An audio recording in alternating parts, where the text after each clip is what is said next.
القرآن العظيم والفرقان المجيد. فأعوذ بالله من الشيطان الرجيم. بسم الله الرحمن الرحيم. فاسألوا أهل الذكر إن كنتم لا تعلمون. صدق الله العليم.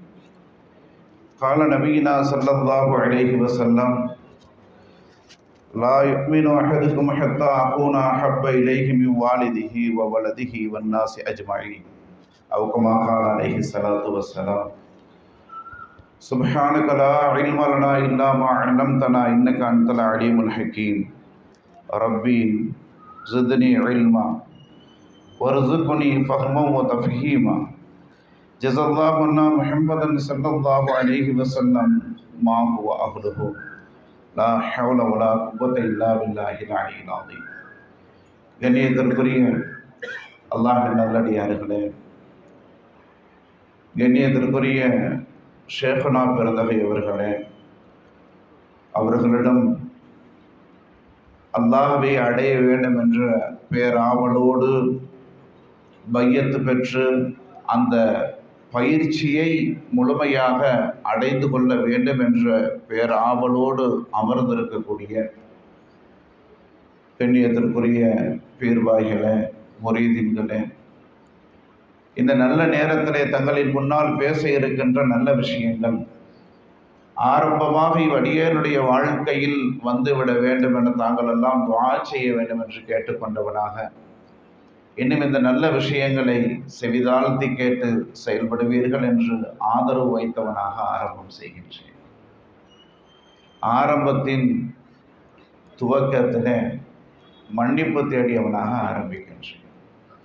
வயதில் மூத்தவர்கள் கீழே அமர்ந்திருக்கிறீர்கள்.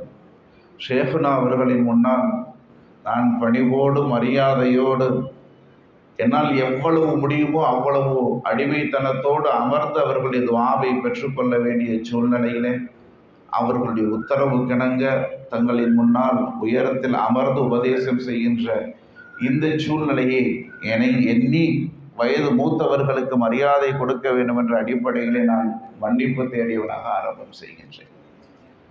அருமையானவர்களே, அண்ணல் நபி ஸல்லல்லாஹு அலைஹி வஸல்லம் அவர்கள் சொன்னார்கள், உங்களுக்கு மத்தியிலே அன்பளிப்புகளை பகிர்ந்து கொள்ளுங்கள், அது அன்பை அதிகப்படுத்தும்னு சொன்னாங்க. அந்த அன்பு இன்னைக்கு ரொம்ப ரொம்ப தேவைப்படுது, வாலிபர்களிடத்துல தேவைப்படுது குறிப்பாக. அதனால நபி சொன்ன அந்த ஒரு ஹதீஸை இன்று இந்த மஜ்லிஸில் அமல் செய்யும் விதமாக ஒரு அன்பளிப்போடு இந்த மஜ்லிஸ் ஆரம்பிப்போமா? அதுவும் மறுக்க முடியாத அன்பளிப்பு, மறுக்கக்கூடாத அன்பளிப்பு. நபி சொன்னார்கள், அந்த அன்பளிப்பை யாராவது வழங்கினால் மறுக்காதீர்கள், மறுக்காமல் பெற்றுக்கொள்ளுங்கள். வேற எந்த அன்பளிப்புகள் உங்களுக்கு வந்தாலும் தேவையில்லாமல் இருக்கலாம், இருந்தாலும் அதை பெற்று பிறர்களுக்கு கொடுத்து விடுங்கள். உங்களுக்கு தேவையில்லையா, மறுக்காதீங்க, வாங்கி அடுத்தவங்களுக்கு கொடுத்துருங்க. ஆனால் இந்த அன்பளிப்பு நீங்கள் மறுக்கவே கூடாதுன்னு நபி சொன்னாங்க. ஒரு அத்தர் ஒன்று இப்போ நம்ம சகோதரர் வாலிபர் அவங்க என்ன செய்வாங்க, கொடுப்பாங்க, துஆவை நாடி நம்ம அதை பெற்றுக்கொள்வோம். அது உங்களுக்கும் எமக்கும் மத்தியில் அன்பை அதிகப்படுத்தும் அப்படிங்கிற ஆதரவு வச்சு அந்த அத்தரை கொடுக்குறாங்க. வாங்க, ஷேഖுனாவிலேருந்து கொடுங்க, அப்படியே வலதுபுறமாக கொடுங்க, அது ஒரு சுன்னத்து. அப்படி வலதுபுறமாக கொடுங்க இன்ஷா அல்லாஹ். அல்ஹம்துலில்லாஹ். ஜி, அருமையானவர்களே, எனக்கு ஒரு 3 தேவை இருக்கு. இந்த மஜ்மாவில் யாரும் அந்த தேவையை பூர்த்தி செய்து தரக்கூடியவங்க தகுதியோடு இருக்கிறாங்களா நான் கேட்டுக்கிறவா? இந்த வெளிநாட்டுக்கு போன ஒரு 100 பேர் கம்பெனியில் மாட்டிக்கிட்டாங்க. அவங்கள மீட்டெடுக்கிறதா இருந்தால் தலைக்கு 5 லட்சம் ரூபா. அப்படின்னா 100 பேருக்கு எவ்வளவு லட்சமோ சொல்லுங்களேன், கணக்கு பண்ணி. 5 கோடியா? 5 கோடி தேவைப்படுது 100 பேருக்கு. 5 கோடி ரூபா கொடுத்து அவங்கள மீட்டெடுத்து அவங்க குடும்பத்தில் ஒப்படைக்கணும். சுதந்திரமானவர்களா யாராவது ரெடியாக இருக்கிறீங்களா? சும்மா கை தூக்குங்களேன். இல்லையா? நாளைதான் தேவைப்பூர்த்தி அவங்க என்ன செய்யறதுன்னு தெரியலையே. அதான் ஷேഖுனா நான் யதார்த்தமாக சில செய்திகளை சொல்லணுங்கிறக்காக சொல்கிறேன். அவங்களுக்கு அது மரியாதை குறைவாக இருந்தால் அல்லாவுக்காக மன்னிச்சுக்கிறேன். இன்னொரு தேவை இருக்குது. அந்த பார்வையற்றவர்களுடைய விஷயத்தை நான் கையில் எடுத்து தமிழ்நாடு முழுவதும் போய்கிட்டு இருக்கிறேன் சஃபர். அவங்க இருக்கக்கூடிய இடத்துலலாம் போய் டோர் கருகரி முலாக்காத்துன்னு சொல்லுவாங்கல்ல, வீடு வீடாக போய் அவங்கள சந்திக்கிறது, அவங்க என்ன நிலைமையில் இருக்கிறாங்க, எப்படி இருக்கிறாங்க, அவங்கள பார்த்து ஏதாவது உதவிகள் செய்கிறது, அவங்களுக்கு தீனுடைய வழிகாட்டுதல் செய்கிறது. இப்படி ஒரு ஹிதமத் அல்லாஹ் என்னுடைய கையில் படைச்சிருக்கிறான். இப்போ நான் தமிழ்நாடு முழுக்க சஃபர் செய்ய வேண்டியிருக்கிறதுனால என்னுடைய சகோதரர்களுக்கும் ஆளுக்கு ஒரு கார் வாங்கி கொடுக்கணும்னு ஆசை இருக்குது. ஒரு 100 கார் தேவைப்படுது. யாராவது வாங்கி கொடுக்க தயாராக இருக்கிறீங்களா ஸ்ரீதேவியெல்லாம்? இல்லையா? அல்லாஹ், நான் என்ன செய்வேன், என் தேவை பூர்த்தி ஆகாத போல தெரியுதே அப்படின்னா சரி சரி தான். சரி, இந்த ஹஜ்ஜி பெருனா வந்துச்சு, எல்லாரும் குர்பானி கொடுத்தோமா? குர்பானி கொடுத்தோமா? சரி, எத்தனை ஆடுகள் கொடுத்துருப்போம்? ஒரு ஆடு கொடுத்துருப்போம். ஒரு குடும்பத்தில் நான் கேட்குறேன், மசாயில் கேட்பாங்க, ஹசரத் எங்கள் குடும்பத்தில் எல்லாத்துக்கும் சேர்த்து நான் முன்னாடி கூட்டு குர்பானியில் ஒரு பங்கு கொடுத்துக்கிட்டு இருந்தேன்.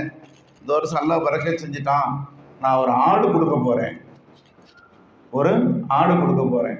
மார்க்க சட்டம் என்ன? ஜக்காத் யார் மீதெல்லாம் கடமையோ அவர்கள் மீது குர்பானி கடமை. அது மட்டுமல்ல, அந்த ஜக்காத்துடைய நிசாப் அளவுக்கு வருஷம் பூர்த்தி ஆகாட்டினாலும் பரவாயில்லை, அவங்களிடத்துல தொகை இருந்துன்னு சொன்னால் அவங்க மேலே தனியாக கடமை. குறிப்பாக வீட்டு பெண்கள் நகை வச்சுருப்பாங்க, அவங்க ஒவ்வொருத்தர் மேலேயும் தனித்தனி கடமை இருக்குது. அப்படி கணக்கெடுப்பு பார்த்தா ஒவ்வொருத்தருக்கும் தலைக்கு ஒரு ஆடு கொடுக்கணும் அப்படின்னு மசாயில் சொன்னால், இது ஏன் சேர்த்து ரொம்ப பேசாமல் நான் கூட்டு குர்பானிலேயே வளமை போல் சேர்ந்துக்கிறேன். அப்படிப்பட்ட ஒரு நிலைமையில் வாழ்ந்துக்கிட்டு இருக்கிறோம். எனக்கு ஒரு ஆசை, நபி ஸல்லல்லாஹு அலைஹி வஸல்லம் அவங்க தன் கையால் எத்தனை ஒட்டகத்தை குர்பானி கொடுத்தாங்க ஹஜ்ஜில்? சொல்லுங்களேன். 100 ஒட்டகத்தை குர்பானி கொடுத்தாங்க. 63 தன் கையால் கொடுத்தாங்க, எஞ்சியதை தன் சஹாபாக்களுடைய கையால் கொடுக்க சொன்னாங்க. 63 வயசு வரையும் தான் என் வாழ்வு என்பதை இஷாரா செய்தார்கள் சஹாபாக்களுக்கு. 63 ஒட்டகங்களை தன் கையால் குர்பானி கொடுத்தாங்க. எஞ்சியதை ஏனைய சஹாபாக்களுடைய பொறுப்புல என்ன செஞ்சாங்க? குர்பானி கொடுத்துன்னு சொன்னாங்க. எத்தனை கொடுத்தாங்க? எனக்கும் ஒரு 100 ஒட்டகம் கொடுக்கணும்னு ஆசையாக இருக்கு. யாராவது வாங்கி தர்றீங்களா? 100 ஒட்டகம் நான் குர்பானி கொடுக்குறேன். இப்போ இன்ஷா அல்லா தானா? இந்த இன்ஷா அல்லாவுக்கு பல அர்த்தம் இருக்குது. அது எப்போ சொல்லணும் அப்போ சொல்லணும். எல்லா இடத்துலையும் சொல்லிக்கிட்டு இருந்தோம் சொல்லி சொன்னால் அது வேற மாதிரி ஆயிடும். ஒரு அஜத்து பள்ளியாசல் உட்காந்துருந்தாங்க, ஒருத்தர் என்ன செஞ்சார், வந்துக்கிட்டு இருந்தேன், ஆஜியார் எங்கே போகிறீங்க? சந்தைக்கு போகிற மாடு பிடிக்க. அப்படியா? இன்ஷா அல்லா சொல்லக்கூடாதா? அவர் சொன்னார், பையில் காசு இருக்குது, சந்தையில் மாடு இருக்குது, போனால் காசு கொடுத்து மாடை பிடிக்க போகிறேன், இதுக்கே இன்ஷா அல்லா சொல்லணும் அப்படின்ட்டு போயிட்டார். இதெல்லாம் வதமாக பதில் சொல்லிட்டு போயிட்டு சாயங்காலம் அசர் தொழுவிட்டு அசரத்து உட்காந்துருந்தாங்க பள்ளியாசல்ல. அவர் வர்றார், ஆஜியார் ரொம்ப பாடின முகத்தோட, மாடையே காணும் கூட. அது கேட்டேன், என்ன ஆஜியார் மாடு பிடிக்க போறீங்க, மாட்டை காணுமே? இன்ஷா அல்லா உங்கள்கிட்ட பேசணுன்னா, இன்ஷா அல்லா சந்தைக்கு போனேன்னா, இன்ஷா அல்லா மாட்டை பார்த்தனா, இன்ஷா அல்லா விலை பேசணுன்னா, இன்ஷா அல்லா பைக்கில் கையை விட்டனா, இன்ஷா அல்லா பணத்தை காணும். அதில் சொன்னாங்க, இந்த இன்ஷா அல்லாவை முன்னாடியே சொல்லியிருந்திருக்கலாமே ஹாஜியா, உங்களுடைய பணமும் பாதுகாப்பாக இருந்திருக்கும், பயணமும் பாதுகாப்பாக இருந்திருக்கும், உங்களுக்கு உண்டான பொருளாதாரம் பொருளும் உங்களுக்கு கிடைச்சிருக்குமேன்னு சொல்லி அதில் சொன்னாங்க. இப்போ இன்ஷா அல்லா சொல்லிட்டே பற்றியெல்லாம் முதல்ல 100 பேரை விடுதலை விடணும்னு கேட்டேன், சத்தத்தையே காணும். 100 காரு வேணும்னு கேட்டேன், சத்தத்தையே காணும். 100 ஒட்டகத்தை குர்பானி கொடுக்கணும்னு கேட்டேன், இன்ஷா அல்லான்னு சத்தம் வந்துச்சு. சந்தோஷமா இருக்கு. இதெல்லாம் செஞ்சு கிடைச்ச நன்மை உங்க பட்டோலையில் இப்ப எழுதப்பட்டு போச்சு தெரியுமா? அல்லாஹ் எழுதிட்டான் உங்க பட்டோலையில. ஒரு 100 பேரை அடிமையாயிலிருந்து விலக்கி வாங்கி உரிமை விட்ட நன்மை இப்போ உங்களுக்கு எழுதப்பட்டுருச்சு. 100 வாகனங்கள் அல்லாஹ்வுடைய பாதையில் வக்ஃப் செஞ்ச நன்மை உங்களுக்கு எழுதப்பட்டுருச்சு. அருமையானவர்களை, 100 ஒட்டகங்களை குர்பானி கொடுத்த நன்மை உங்களுக்கு கிடைச்சி போச்சு. மட்டும் இல்லை, இது மாதிரி நிறைய நன்மைகளும் உங்களுக்கு கிடைச்சிருக்குது இப்போ இந்த மஜ்லிஸ்ல. அப்படின்னா எத்தனை மஜ்லிஸ்கள், எத்தனை அமல்கள், எவ்வளவு வழிகாட்டுதல்கள், எவ்வளவு நன்மைகள் நமக்கு கிடைத்தே கொண்டிருக்கிறது. இந்த மஜ்லிஸை நாம் தவறவிடலாமா? பயன்படுத்தி கொள்ளலாமா வேணாமா? அல்லாஹ் தௌஃபீக் செய்வானா. இப்னு மாஜாவிலே ஒரு ஹதீஸ் வருகிறது. இப்னு மாஜாவிலே ஒரு ஹதீஸ் வருகிறது. அதற்கு உம்மஹானி ரலியல்லாஹு அன்ஹா அவங்க நபி ஸல்லல்லாஹு அலைஹி வஸல்லம் அவங்க இடத்துல ஒரு முறையீடு செய்கிறாங்க. யாரும் சொல்லலாம், எனக்கு ரொம்ப வயசாகி போச்சு நாயகமே, எனக்கு ரொம்ப வயசாகி போச்சு நாயகமே, எனக்கு சின்ன அமல்களை கொண்டு அதிகமான நன்மைகளை பெற்றுத்தரக்கூடிய ஏதாவது ஒரு அமலை சொல்லிக் கொடுங்கன்னு சொன்னாங்க. அது உம்மஹானி ரலியல்லாஹு அன்ஹா ஸல்லல்லாஹு அலைஹி வஸல்லம் சொன்னாங்க, ஒரு 100 தடவை சுப்ஹானல்லாஹ் சொல்லுங்க. சொன்னமா ஷேഖனா சொன்னமா 100 தடவை சுப்ஹானல்லாஹ் சொல்லுங்க. ஸல்லல்லாஹு அலைஹி வஸல்லம் சொல்லி கொடுக்குறாங்க. யாருக்கு? உம்மஹானி ரலியல்லாஹு அன்ஹா அவங்களுக்கு கற்றுக் கொடுக்குறாங்க.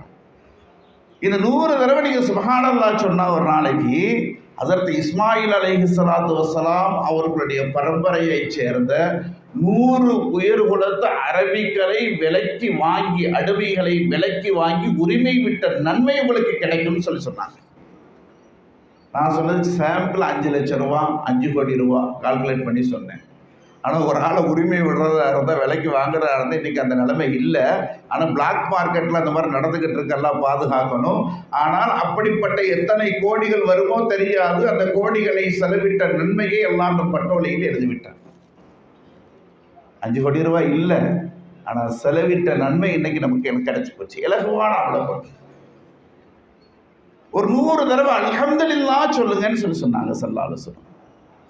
ஒரு 100 தடவை அல்ஹம்துலில்லாஹ் சொல்லுங்க. இந்த பயிற்சி பட்டறைகள் எதற்கென்று சொன்னால், என் வாழ்நாளில் எத்தனையோ சுப்ஹானல்லாஹ் சொல்லி இருப்பேன். ஆனால் இந்த பயிற்சிக்கு பின்னால் என் நாவு சொல்கிறது, என் எண்ணம் எப்படி நினைத்து கொண்டு சொல்கிறது, நான் பரிசுத்தமானவன் அல்ல, நான் பரிசுத்தமானவன் அல்ல, என் ரப்பு பரிசுத்தமானவன் என்ற உணர்வோடு சுப்ஹானல்லாஹ் சொல்லக்கூடிய பயிற்சி இங்கு கிடைக்கிறது. அல்ஹம்துலில்லாஹ் 100 தடவை சொல்லுங்க.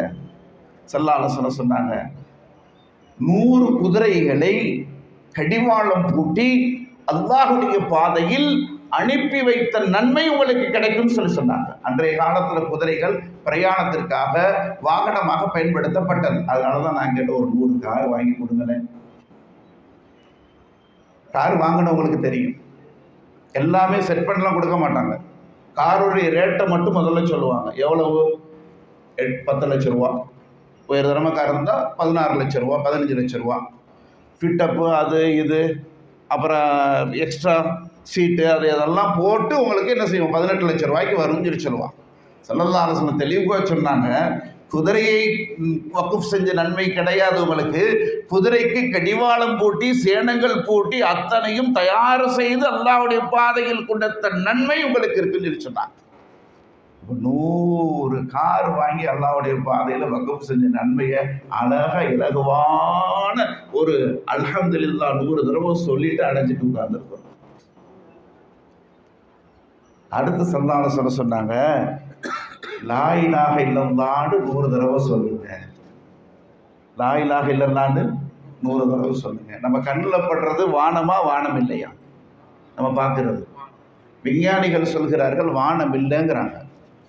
இது ஒரு திறந்த பால்வெளி என்று சொல்கிறார்கள் விஞ்ஞானிகள்.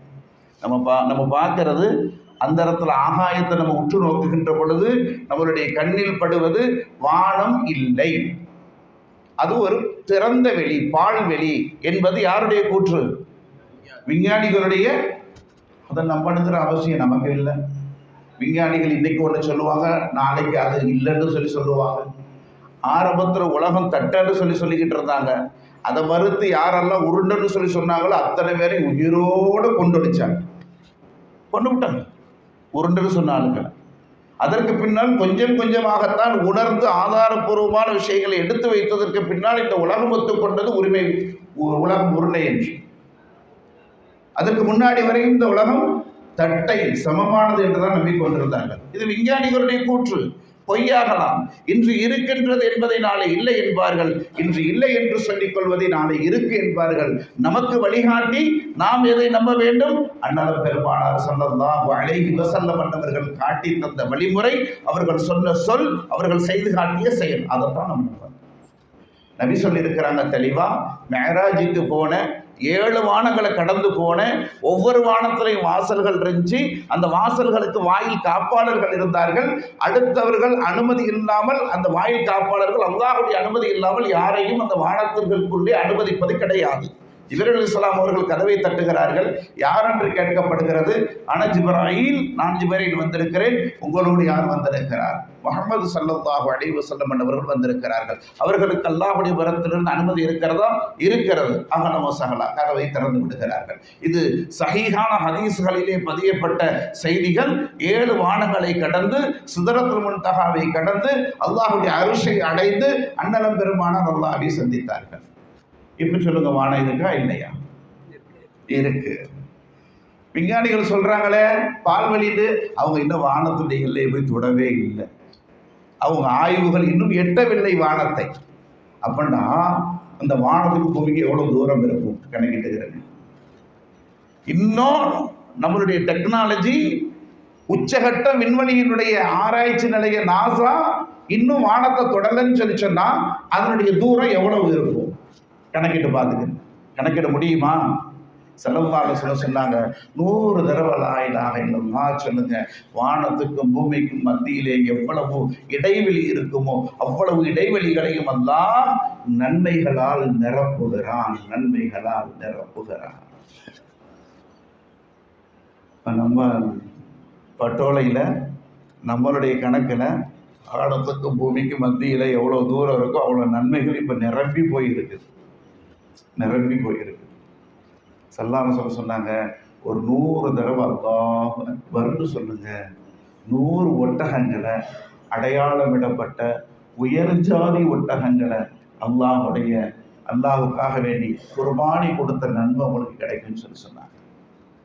அல்ஹம்துலில்லாஹ், அந்த நன்மைகளை அடைந்த நன்மக்களாக நாம் இங்கே உட்கார்ந்திருக்கிறோம். நமக்கு வழிகாட்டி இருக்கிறார்கள் அந்த நல்லவர்கள் நாதாக்கள். நீண்ட ஆயுளோடு, நிறைந்த ஆரோக்கியத்தோடு, நிரப்பமாக நல்லவன் செய்யக்கூடிய பாக்கியத்தோடு அல்லாஹ் அவர்களை வாழச் செய்வானாக. பல்லாயிரம் பல கோடி மக்கள் அவர்களின் மூலமாக பலனடைகின்ற பாக்கியத்தை தந்தல் புரிவானாக. அருமையானவர்களே, ஒரு ஆலிம் பெருந்தகை என்னை சந்திக்க வந்த பொழுது ஒரு கேள்வி கேட்டார். என்ன கேள்வி தெரியுமா? ஆன்மீகம்னு சொல்றீங்களே, ஆதாரம் இருக்குதா? தலீல் இருக்குதா? கற்றுக் கொடுக்கிற அமல்களுக்கு, செய்ய சொல்கின்ற செயல்பாடுகளுக்கு ஆதாரம் இருக்குதா? இந்த காலமான தஸ்பீஹாத்தாக நமக்கு தஸவ்வூஃப்ல மையத்தானதுக்கு பின்னாடி கற்றுத்தரக்கூடிய இந்த தஸ்பீஹாத்துக்கு நான் உங்களுக்கு தலீல் தந்துட்டேன். இப்னு மாஜாவில் அதாவது உம்மஹானி ரலியல்லாஹு அன்ஹா அறிவிக்கக்கூடிய ஹதீஸ் ஸல்லல்லாஹு அலைஹி வஸல்லம் சொல்லி தந்த விஷயம் இது இல்லையா? தலீலோட சுபூத்தாக்கியாச்சு, உறுதிப்படுத்தியாச்சு. அவர்கிட்ட சொன்னேன், மோல்சா எல்லாத்துக்குமே ஆதாரம் இருக்குது. ஆதாரத்தை தேடிக்கொண்டிருந்தால் நம்மளுடைய ஆயுள் முடிந்துவிடும். அல்லாஹ்வை தேடுவது எப்போது? ஆதாரத்தை தேடிக்கொண்டிருந்தால் நம்மளுடைய ஆயுள் முடிந்துவிடும். கிடைத்து கொண்டே இருக்கும். எல்லாவற்றிற்கும் ஆதாரங்கள் கிடைக்கும். பெரியோர்கள், நல்லோர்கள், நாதாக்கள் அவர்களுடைய சங்கிலி தொடர் லேசான சங்கிலி தொடர் கிடையாது. ஷஜரா லேசானது கிடையாது. என்னுடைய ஷேഖ்னா இனாம் குலத்து ஷாவுல் ஹமீத் ஹதரத் கிப்லா தாமத் பரக்காத்துஹு அவர்கள் சொல்வார்கள், நீங்கள் செய்கின்ற ஈசால் சலாமுடைய துவாவிலே ஷஜராவை ஓதும்படி சொல்லி தந்திருப்பார்கள் நமக்கு. நம்மளுடைய ஷேഖ்மார்களுடைய சில்சிலா அதை சொல்லி குறிப்பிட்டு துவா செய்யுங்கள் என்று சொல்லி தந்திருப்பார்கள். இப்பொழுது கூட நம்மளுடைய ஷேഖ்னா ஹதரத் அவங்களுடைய ஷேഖ்னா அவர்களுடைய பெயரை சொல்லி துவா செய்தார்கள் அல்லவா? சொல்வார்கள், அவர்களுடைய பெயரை சொல்லி துவா செய்வது அவர்களை தட்டுவது போன்று, தட்டி எழுப்புவது போன்று. எழுப்புவது என்று சொன்னால் எழுப்புவதல்ல, அவர்களை அழைப்பது, தட்டுவது. இப்படி தட்டுவது. அப்படி தட்டுகின்ற பொழுது ஒருவர் நம்மை தட்டினால் நாம் என்ன செய்வோம்? அவர்களை உற்று நோக்குவோம் அல்லவா? எதற்காக நம்மை தட்டினார் என்று திரும்பி பார்ப்போம் அல்லவா? அதுபோன்றது ஷேഖ்மார்களுடைய பார்வை, ஃபைஸ் பரக்காத்துகள் நம்மை நோக்கி ஏற்படும் என்று சொல்வார். அது ரூஹுகளை சந்திக்க முடியுமா? முடியும். எத்தனையோ ஆதாரங்கள் இருக்கிறது ஹதீஸிலே. ஹதரத் ரசூலுல்லாஹ் ஸல்லல்லாஹு அலைஹி வஸல்லம் அவர்கள் ஹஜ்ஜுக்கு செல்கின்ற பொழுது, எஹ்ராமுடைய நிலைமையிலே சென்று கொண்டிருக்கின்ற பொழுது கேட்கிறார்கள், இது என்ன இடம் என்று கேட்கிறார்கள். இந்த வாதி, 2 மலைகளுக்கு இடைப்பட்ட இடம் இந்த வாதி என்று சொல்லுகிறார்கள். இந்த வாதியிலே ஹதரத் மூசா அலைஹிஸ்ஸலாம் அவர்கள் எஹ்ராமோடு ஹஜ்ஜுக்கு தல்பியா சொல்லி வரக்கூடிய காட்சியை நான் காண்கிறேன் என்று சொன்னார்கள். மூசா அலைஹிஸ்ஸலாம் ரூஹ் அவங்க சந்திச்சதாக ஹதீஸ்ல இடம்பெற்றிருக்கிறது தகவல்கள். ரூஹுகளை சந்திக்க முடியுமா? முடியும். நம்மளுடைய ஷேഖ்னா ஹதரத் அவங்களுடைய ஷேഖ்னா கரூர் ஹக்கீம் சாஹிப் ரஹ்மத்துல்லாஹி அலைஹி அவங்களுடைய ஷேഖ்னா பேரணாம்பேட்டு பாபா, அவங்களுடைய ஹலீஃபா ஆர்டி பாபா, அவங்களுடைய ஹலீஃபா இனாம் குளத்தூர் பாபா, அவங்கள்ட்ட நான் பையன்தாய் அந்த சில்சிலாக்கள் எல்லாம் அங்கே தான் போய் சேருது. பேரணாம்பேட்டு பாபா அவங்கள்ட்ட ஒரு தொடர்புல ஒரு பெரியவங்க வியாபாரி ஒருத்தவங்க இருந்தாங்க. ஃபரீத் பாயின் கொல்லப்பட்டியை சேர்ந்தவங்க. அவங்க என்ன செஞ்சுருக்கிறாங்க, அந்த மஜ்லிஸுக்கு வரையில் பேரணாம்பேட்டு பாபாவை சந்திக்க வரையில் அவங்க சொன்னாங்களாம், ஃபரீத் பாய் வாங்க, இப்போ தான் அஜ்மீர் பாபா வந்திருந்தாங்க. இது பொதுவெளியில் பேசப்படக்கூடிய செய்தி இல்லை. நம்முடைய முரீதுகள் எதன் மீது நம்பிக்கை வைத்திருக்கிறார்களோ அந்த நம்பிக்கையாளர்களுக்கு மட்டும் சொல்லப்படுகின்ற செய்தி. இப்போதான் அஜ்மீர் பாபா வந்தாங்க. ஒரு செய்தி, 2 செய்திகள் சொன்னாங்க எனக்கு. ஒன்று, உங்களுக்கு ஆண் குழந்தை பிறக்கும், எனக்கும் ஒரு ஆண் குழந்தை பிறக்கும். அந்த ஆண் குழந்தைக்கு தன்னுடைய பேரை வைக்க சொல்லி சொன்னாங்க. 2வது செய்தி, அந்த குழந்தைக்கு பெயர் வைக்கின்ற பொழுது நான் ஹயாத்தாக இருக்க மாட்டேன் என்ற செய்தியையும் என்னிடம் சொல்லி சென்றார்கள். அந்த 2ம் அதே மாதிரி அவங்க சொன்ன தகவலின்படி அதே மாதிரி நடந்தது. குழந்தை பிறந்தது. அந்த குழந்தை பெயர் வைக்கப்பட்ட குழந்தையை நான் நேரடியாக சந்தித்தேன். அவங்கள்ட்ட கேட்டேன் அந்த சம்பவம் எந்த அளவுக்கு. ஆமாம், எனக்கு அந்த அடிப்படையில் தான் பெயர் வச்சாங்க அப்படின்னு சொன்னாங்க. இங்கே மதுரையிலே வச்சு சந்தித்தேன் அவங்கள. சரி, எதற்காக இது சொல்ல வருகிறேன் என்று சொன்னால், எல்லாவற்றிற்குமே ஆதாரம் இருக்கிறது. ஆதாரத்தை தேடிக்கொண்டிருந்தால் ஆயுள் முடிந்து விடுமே. அல்லாஹ்வை தேடுவது எப்போது? பெரியார்கள், நாதாக்கள், நல்லவர்கள் நமக்கு தொகுத்து தந்திருக்கிற இந்த அமல்கள் எல்லாம் ஹதீஸனுடைய அடிப்படையிலே, குர்ஆனுடைய அடிப்படையிலே நமக்கு தொகுத்து தரப்பட்ட அமல்கள். இதில் எந்த சந்தேகமுமே நமக்கு தேவையில்லை. அல்லாஹ் போதுமானவன். அல்லாஹ் அந்த அமல்களை முறையாக செய்து அவனை தேடி அடைகின்ற பாக்கியத்தை தந்தல் புரிவானார். அதற்கு இலகுவான வழி ஒன்று சொல்லித்தரணும். இலகுவான வழி, நம்மளுடைய ஷேகுமார்களுடைய கரம் பிடித்து பையத்து செய்ததோடு நம்ம விட்டுறாம, வருஷத்துக்கு ஒருக்கா அவங்கள சந்திக்கிறதோடு விட்டுறாம, அவங்கள அடிக்கடி சந்திப்புகளை ஏற்படுத்திக்கிட்டே இருக்கும். மட்டுமல்ல, நமக்கு மத்தியில் அன்பை அதிகப்படுத்தும் விதமாக நம்மளுடைய தகுதிக்கு தகுந்தவாறு அன்பளிப்புகளை பகிர்ந்து கொண்டே இருக்கும். நம்ம சகோதரர்கள், குடும்பத்தார்கள், உறவினர்கள், முஹல்லாவாசிகள் அன்பளிப்புகளை நம்ம என்ன செய்யணும், பகிர்ந்துக்கிட்டே இருக்கும். அன்பளிப்புகள் அன்பை அதிகப்படுத்தும். அன்பு அதிகமாயிருச்சுன்னு சொல்லி சொன்னால் அதான் அசலான துவா, உள்ளங்களை சந்தோஷப்படுத்துறது. ஒன்று இருக்கு கையேந்தி துவா செய்கிறது, அதை விட நம்ம என்ன செய்யறது, அவங்களுடைய உள்ளத்தை சந்தோஷப்படுத்துறது. அன்பளிப்புன்னு சொல்லி சொன்னால் காசு பணங்கள் மட்டும் கிடையாது. அன்பளிப்பு அவங்களுக்கு நீங்கள் செய்யக்கூடிய ஒரு உதவி. ஒரு அதிகமான சுமையை தூக்கிட்டு போய்கிட்டு இருக்கிறாரு, கேட்டு வாங்குங்க, கொண்டு போய் என்ன செய்ய கொடுங்க. பஸ்ஸில் ஏறுறதுக்கு சிரமப்படுறாரு, லக்கேஜ்களை வச்சுக்கிட்டு பஸ்ஸில் ஏறுறதுக்கு சிரமப்படுறாரு. 3 லக்கேஜ் வச்சிருக்கிறாரு, 2 கையில் தூக்கிடுவார், இன்னொன்று இருக்குது, நீங்கள் எடுத்துக்கொண்டு போய் பஸ்ஸில் கொடுங்க. அது ஒரு அன்பளிப்பு அவங்களுக்கு, அந்த உதவி ஒரு அன்பளிப்பு. ஆக எல்லா வகையிலும் இப்படி உம்மத்துடைய ஹிதமத்தும் நாம் செய்ய வேண்டும். ஷேഖுடைய தொடர்புலே இருக்க வேண்டும். இருந்தோம்னு சொல்லி சொன்னால் சீக்கிரம் நம்மளை கொண்டு போய் என்ன செஞ்சிடும், அல்லாஹ்வோடு அந்த செயல்பாடுகள் இணைத்து விடும், அல்லாஹ்வை சந்தோஷப்படுத்தி விடும். அல்லாஹ்வுடைய பொருத்தத்தை அடைவது தான் நோக்கமே தவிர்த்து வேற எந்த நோக்கமும் கிடையாது. ஷேഖுனா அவங்க அந்த தஸ்பீஹாத்தை ஆரம்பிக்கையில் ஒரு என்ன செஞ்சாங்க, ஒரு துவா ஒன்று செஞ்சாங்க. யா அல்லாஹ், துனியாவுடைய மஹப்பத்தை விட்டும் எங்களை பாதுகாத்திடுவாயாக, எங்களுடைய கல்வை பரிசுத்தப்படுத்திடுவாயாக அப்படின்னு துவா செஞ்சாங்க இல்லையா? இப்போ என்ன அப்படின்னா, நாம் நீயத்தை சரி செஞ்சுக்கிறோம். சில பேர் எப்படி வந்திருப்பாங்கன்னா, திக்ரு மஜ்லிஸ் நடக்குது, வருஷத்துக்கு ஒருக்கா நடக்குது, நமக்கு வியாபாரம் சரியே இல்லை, எதை தொட்டாலும் நட்டமாகிக்கிட்டு இருக்குது, அது மஜ்லிஸ் போய் கலந்துக்கிறோம், வியாபாரம் பறக்கத்தான் நடக்கும் அப்படிங்கிற எண்ணத்தில் வந்திருந்தால் ஷேഖுடைய துவா அவருக்கு என்ன செஞ்சுருக்கும், என்னடா நம்மளே லாபம் தேடி வந்தால் இங்கே துனியாவுடைய முகப்பத்தையே வேணான்னு சொல்லி துவா செய்கிறாங்களே, நம்ம ஆமின்னு சொன்னால் ஏற்கனவே கஷ்டப்பட்டுக்கிட்டு இருக்கிறோம், வருமானம் இல்லாமல் கூட கொஞ்சம் இன்னும் நம்ம கஷ்டப்படணுமா அப்படின்னு வாயை மூடிக்கிடுவார். அப்போ நீயத்தை சரி செய். சில பேர் என்ன செய்வாங்க, எத்தனையோ ஆமீன்கள்கிட்ட போயிட்டேன், எத்தனையோ ஓதி பார்த்துட்டேன், கணக்கு போட்டு பார்த்துட்டேன், பால் கிதாபு பார்த்துட்டேன், மோர் கிதாபு பார்த்துட்டேன். ஆனால் ஒன்றும் முன்னேற்றம் இல்லையே. சைத்தான் நம்மளை போட்டு பாடாப்படுத்துகிறானே. சூரியத்தினுடைய சிரமம் ரொம்ப சிரமமாக இருக்குது. சரி, திக்ர் மஜ்லிஸ் நடக்குதான், அங்கே போனால் ஏதாவது நம்மளை பிடிச்சிருக்கிற சைத்தான் ஓடிருமே அப்படின்னு நினச்சிக்கிட்டு யாராவது வந்திருந்தா நீயத்தை மாற்றிக்கிறேன். இங்கே சைத்தானை ஓட்டுற மஜ்லிஸ் இல்லை இது. சூனியத்தை நீக்கிற மஜ்லிஸ் இல்லை இது. வியாபாரத்துக்கு வழி சொல்லித்தர்ற மஜ்லிஸ் இல்லை இது. லாபம் ஈற்றுவதற்கு வழி சொல்லித்தர்ற மஜ்லிஸ் இல்லை இது. எல்லா பலன்களையும் பெற்றுக்கொள்கின்ற ஒரு வழிகாட்டுகின்ற மஜ்லிஸ். எல்லா பலன்களும் உங்களுக்கு கிடைக்கும். எப்போ கிடைக்கும்? அல்லாஹ்வை அடைந்து கொண்டான். அல்லாஹ் குர்ஆனிலே சொல்கிறான், ஹுவல்லதி ஹலகலக்கும் மா ஃபில் அர்லி ஜமீஆ. தொண்டை வறண்டு போயிருக்கிறதுனால வரமாட்டேங்குது. ஹுவல்லதி ஹலகலக்கும் மா ஃபில் அர்லி ஜமீஆ. உலமாக்கள் நிறைந்த மஜ்லிஸ்.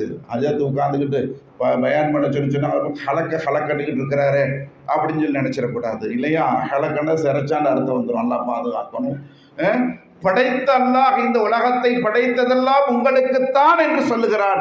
எப்பொழுது நமக்கு பஸ்ஸில் ஏறி உட்காந்து குர்ஆனுடைய ஆயத்தை சொல்லி காட்டிங்க பாருப்பா, குர்ஆனில் வந்திருக்கு, இந்த உலகமே எனக்காக தான் படைக்கப்பட்டிருக்கு, டிக்கெட் எடுக்க மாட்டேன், கூட்டிக்கிட்டு போண்டா அடித்து புரடிலேயே அடித்து இறக்கி விடுவோம் இல்லையா? ஆனால் அப்படியும் சில பெரியார்களுடைய வாழ்க்கையில் நடந்திருக்குது. சில்லறை இல்லை, வண்டியை விட்டு இறங்குங்கன்னு சொல்லி சொன்னாங்க. ஒரு பெரியவங்க பேர்னாம்பேட்டிலேருந்து பெங்களூருக்கு பஸ் ஏறினாங்க. அதற்கு இப்ராஹிம் ரஹ்மத்துல்லாஹி அலைஹி பேர்னாம்பேட்டு பாவா அவங்களுடைய தொடர்பில் இருந்தவங்க பெங்களூருக்கு பஸ் ஏறினாங்க. சில்லறையில் இறங்கன்னு இறக்கி விட்டாங்க கண்டக்டர். சரிப்பா, நான் அவங்களை ஹிதமத் செய்யக்கூடிய வாக்கியத்தெல்லாம் தந்திருக்கிறேன். பாக்கியத்தை ஈரோட்டில் மதரசாவில் தங்கியிருக்கையில் வருவாங்க வச்சு அவங்கள்ட்ட கேட்டேன். ஆமாப்பா, அவன் இறக்கி விட சொல்லிட்டான். நான் பாட்டில் கொண்டு போய் அப்படி போய் உட்காந்துட்டாங்க. பாலத்தஞ்சி அபுசு மோகனா அவங்களுடைய ரஹ்மத்துல்லாஹி அலைஹி தம்பி, கூட பிறந்த தம்பி அவங்க. அதாவது அவளையும் கொஞ்சம் நாள் ஓதி கொடுத்தேன். ஆமாப்பா, நான் போய் உட்காந்துட்டேன். அப்புறம் என்னன்னு தெரியலப்பா, எல்லாம் அப்படியாடுறாங்க. அந்த டிரைவரும் கண்டக்டரும் சொல்கிறாரு, பாய் நீங்கள் வண்டியில் ஏறுங்க பாய் அப்படின்ட்டு. பாடா பண்ணி சில்லறேன்னு சொல்லிட்டு நான் ஏற மாட்டாப்பா. இல்லை பாய், நீங்கள் ஏறினாதான் வண்டி போகும் போல எல்லா மக்களும் சொல்கிறாங்க.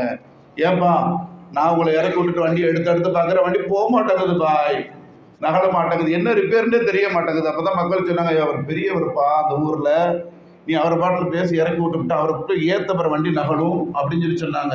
அதே சம்பவம் இங்கே அடங்கி இருக்கக்கூடிய இந்த பெரியவங்கள் பக்கத்தில் நம்ம பின்னாடி அடங்கி இருக்கிறாங்க இல்லையா?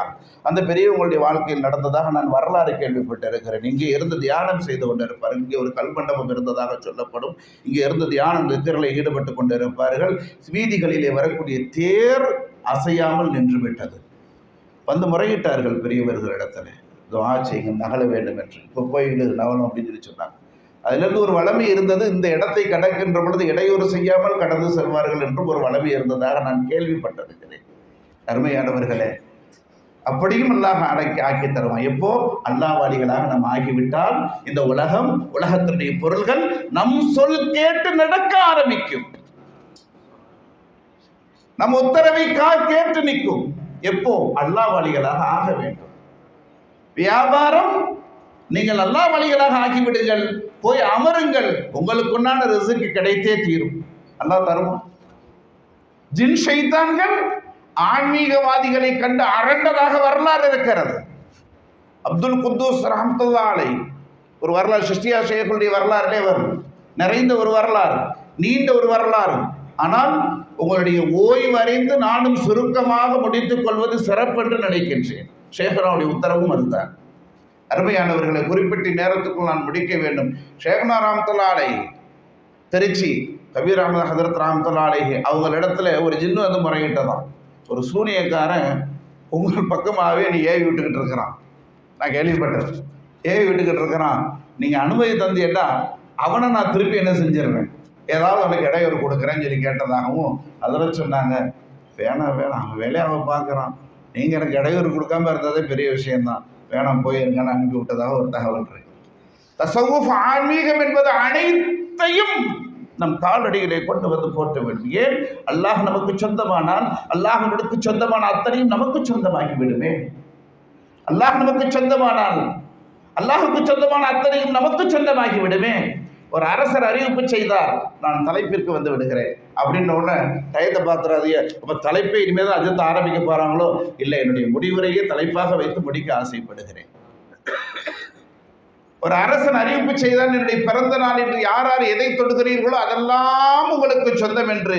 லட்சக்கணக்கிலே சம்பளம் வாங்கின மந்திரிமார்கள் எல்லாம் கசானாக்குள்ளே ஓடி சென்று வைரங்கள் வைடூரியங்கள் கொட்டி கிடக்கின்ற பொற்குவியல்களிலே படுத்துக்கொண்டு தொட்டுவிட்டேன், இதெல்லாம் எனக்கு சொந்தம் என்று சொன்ன பொழுது ஒரு அடிமை பெண் அரசருக்கு விசிறி வீசிக் கொண்டிருந்த அடிமை பெண் அரசருடைய தலையிலே கை வைத்தார். இப்பொழுதுதான் விளங்கியதாம் அந்த அமைச்சர்மார்களுக்கெல்லாம் அரசருக்கு சொந்தமானதை தேடிக்கொண்டிருந்தோம், அந்த அடிமை பெண் அரசரையே சொந்தமாக்கி விட்டானே என்று சொன்னால் அரசரின் ஆட்சிக்குட்பட்ட அத்தனையுமே அவளுக்கு சொந்தம் தானே. அதைத்தான் இங்கே வழிகாட்டப்படுகிறது. அல்லாஹ்வின் படைப்புகளின் மீது ஆசை கொண்டு சொந்தம் அடைவதற்காக தேடி தெரியாதீர்கள், அல்லாஹ்வே சொந்தமாக்கிக் கொள்வோம் வாருங்கள் என்று உங்களுக்கு அழைப்பு கொடுக்கப்படுகிறது. அதை அடைவதற்குண்டான பயிற்சி இங்கே தரப்படுகிறது. எனக்கு தரப்பட்ட தலைப்பு இரையச்சம் புகட்டுவோம், இளவல்களை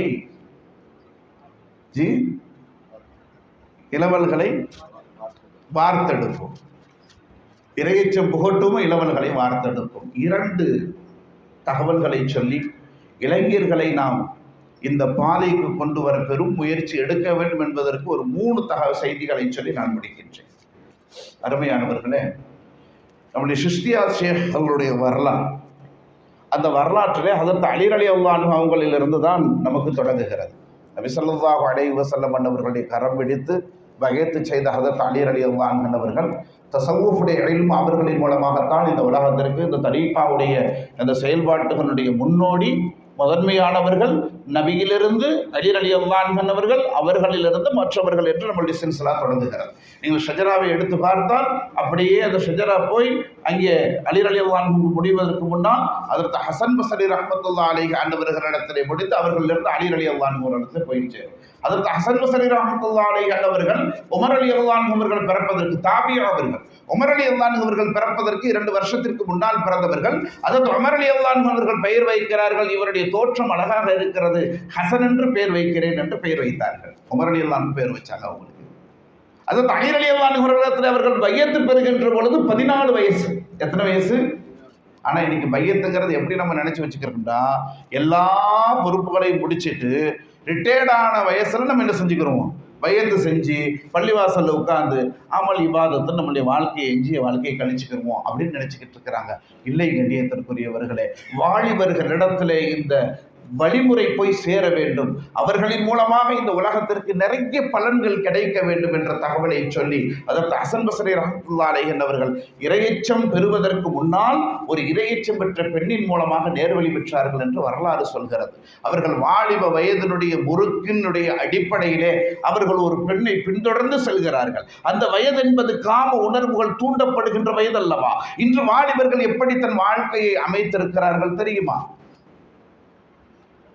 இது பிறருக்கு பலன் தரணுங்கிற ஒரு நல்ல எண்ணத்தில் சொல்கிறேன், யாரையும் குறை சொல்லணுங்கிற நோக்கம் இல்லை, நல்லா பாதுகாக்கணும். என்னுடைய ஷேகனா அதற்கு அவங்க லாபம் தந்ததுக்கு பின்னாடி என்னுடைய நிலைமைகள் மாறுது. அதில் ஒன்று என்ன அப்படின்னா, சிலர்களுடைய முகத்தை ஒத்து பார்த்தாலே அவங்க செய்யக்கூடிய பாவங்கள் வெளிப்பட ஆரம்பிச்சிருச்சு. என் ஷேகனாட போய் நான் சொன்னேன், இப்படி ஒரு நிலைமை ஏற்படுத்தி நான் என்ன செய்ய, முடிஞ்ச அளவு கல்வத்தில் இருந்துக்கிறேங்க, இதை கண்டுக்கிறாதீங்க, கடந்து போய்கிட்டே இருங்க, கொடுக்கப்பட்ட அமல்களை செஞ்சுக்கிட்டே இருங்க.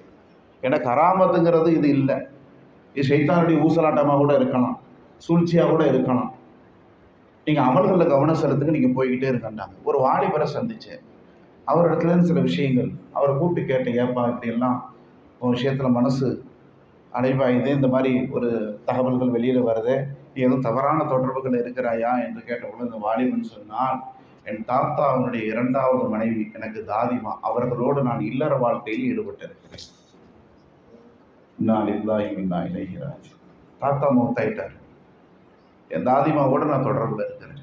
அவங்க வயசு என்ன, இவனுடைய வயசு என்ன, தாதி பேரன். அல்லாஹ் பாதுகாக்கணும். இன்னைக்கு இளைஞர்களுடைய கையிலே கிடைத்த செல்போனின் மூலமாக கண்ட அசிங்கங்களை பார்த்து வழித வரி சென்று கொண்டிருக்கிறார். அல்லாஹ் அந்த நிலைமையை விட்டு நம் சமுதாயத்தை பாதுகாப்பானாக, வாலிபர்களை பாதுகாப்பானாக.